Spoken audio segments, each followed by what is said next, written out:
ஓம் ஸ்ரீ குருப்யோ நமஹ. தென்னாருடைய பெரியவா போற்றி, என் நாட்டவர்க்கும் இறைவா போற்றி. சர்வஜ்ஞா சர்வவ்யாபி பெரியவா சரணம். மாயப்பிறப்பருக்கும் மகா பெரியவாடி போற்றி. ஓம் ஸ்ரீ மகாமகணபதயே நமஹ. ஸ்ரீ சந்திரசேகராமிர்தம் அமிர்ததாரை 1178, தெய்வத்தின் குரல் 5ஆம் பாகம், அத்தியாயம் ஸ்ரீ சங்கர சரிதம். இதன் இன்றைய தலைப்பு உபகார பணியிலும் அபகாரம். இதன் 2வது பகுதி. எந்த நல்ல திட்டம் கொண்டு வந்தாலும் அதுவும் யாருக்கோ கெடுதல் செய்கிறது என்றுதான் அர்த்தம். அத்தனை அரசியல் கட்சிகளும் நல்லது செய்யத்தான் ஏற்பட்டிருப்பதாக அர்த்தம். அரசியல் கட்சிகளை மட்டும் சொல்வானேன்? அத்தனை மத சம்பிரதாயங்களும் நல்லதற்காகவே தான் ஸ்தாபிக்கப்பட்டதாக தெரிகிறது.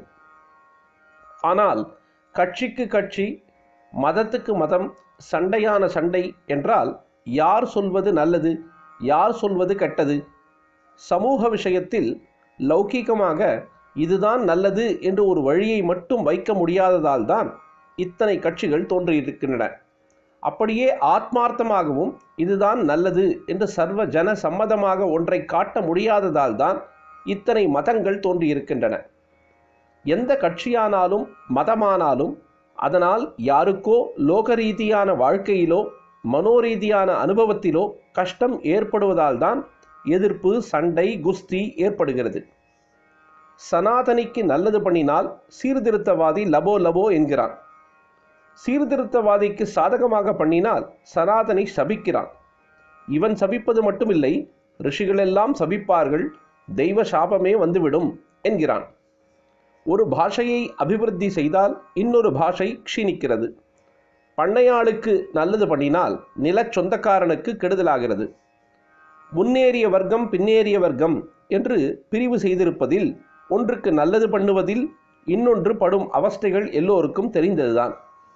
இது நல்லது என்று ஒரு கட்சி, அப்படி இல்லை என்று இன்னொரு கட்சி என்பதாக பிரிந்து நிற்பதற்கு இடமில்லாமல் சர்வ ஜனங்களும் ஏகமனதாக இது நல்லதுதான், இந்த சத்காரியத்தினால் யாருக்கும் எந்த கெடுதலும் வராது என்று நினைத்து பண்ணுகிறவற்றில் கூட ஒரு 5 அல்லது 10% கெடுதி வந்து சேராமல் இருப்பதில்லை. கோயில் கட்டுவதை விட நல்ல காரியம் லோகத்தில் இல்லை. அதிலே கூட பெரிய பெரிய பாறாங்கல்லுகளை கொண்டு வந்து இறக்குவது, அவற்றை தூக்கி நிறுத்தி கோபுரம் கட்டுவது என்கிற பொழுது மாடுகளுக்கும் ஆட்களுக்கும் முழி பிதுங்கி முதுகு ஒடிகிற மாதிரி சிரமம் ஏற்படுகிறது. ரதோத்சவத்தில் தேர்காலில் அரைப்பட்டு எவனோ ஒருத்தன் உயிரை விடுகிறான். கோயில் கட்டுவது கூட சர்வஜன சம்மதமான நல்லது என்று இக்காலத்தில் சொல்ல முடியாது. எதற்கு கட்டணும், இருப்பதையும் இடிக்கணும் என்று எதற்கும் எதிர்கட்சி இருக்கலாம். ஆஸ்பத்திரியும் ஸ்கூலும் வைப்பதுதான் இப்பொழுது சர்வஜன சம்மதம். வாஸ்தவமாகவே ஜனங்களின் ஷரீர உபாதைகளை போக்குவதும் அவர்களுக்கு கல்வியறிவு தருவதும் உத்தமமான காரியம்தான். சாஸ்திர புராணங்களிலும் இவற்றை நிறைய சொல்லி இருக்கிறது.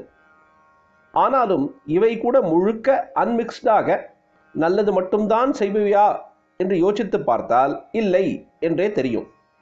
துஷ்டத்தனமான மனப்போக்குள்ள ஒருத்தன் நோயாளியாக இருப்பதாலேயே தான் பாட்டுக்கு முடங்கி கிடப்பான். நல்லது செய்வதாக நினைத்து அவனுக்கு வைத்தியம் பார்த்து திருடசாலியாக ஆக்கப் போக அவன் கன்னக்கோலையோ கத்தியையோ தூக்கி கொண்டு போய் கைவரிசையை காட்ட ஆரம்பித்து விடுவான். எதுவும் தெரியாமல் சாதுவாக தன் பாட்டுக்கு ஏதோ ஒரு மூட்டை தூக்கி போட்டுவிட்டு கஞ்சி காய்ச்சி குடித்து கொண்டிருப்பவனுக்கு அறிவு பிரகாசம் உண்டாக்குவதாக நினைத்து கல்வி தரப்போக அவன் இல்லாத குய்த்து எல்லாம் செய்ய கற்றுக்கொண்டு ஃபோர்ஜரி பத்திரம் எழுத ஆரம்பிக்கலாம். நல்லதையெல்லாம் தள்ளிவிட்டு கெடுதலை மட்டும் பார்த்து பெருசுபடுத்துவதற்காக சொல்லவில்லை. எதிலும் கெடுதல்தான் ஜாஸ்தி என்றும் சொல்ல வரவில்லை. 5%, 10% என்று கெடுதலை குறைவாகத்தானே முதலிலேயே சொன்னேன். இன்னும் குறைவாக 1%, 1/2% என்று வேண்டுமானாலும் வைத்துக்கொள்வோம். ஆனாலும் காரியம் என்று வந்தால் 100%ம் நல்லதாகவே இருக்க முடியாது என்பதுதான் உண்மை என்று நிரூபணம் ஆகிறதா இல்லையா?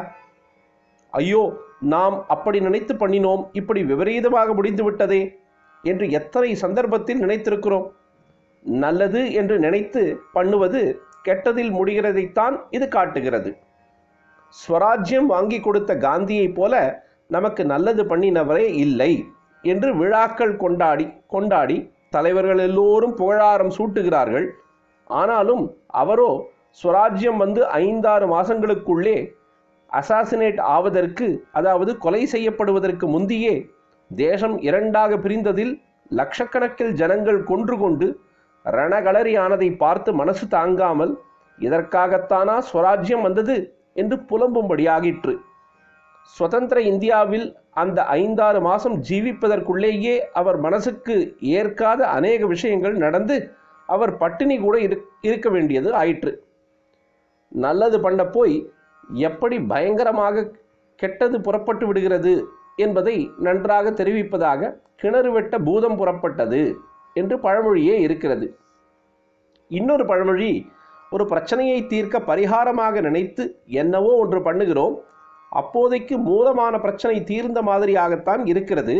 ஆனால் போக போக நாம் பண்ணின பரிகாரத்திலிருந்தே எதிர்பார்க்காத கஷ்டங்கள் உண்டாகின்றன. வியாதி தீர சாப்பிடும் மருந்தே அப்புறம் அதைவிட பெரிய வியாதியை ஏற்படுத்துவதையும் பார்க்கிறோம்.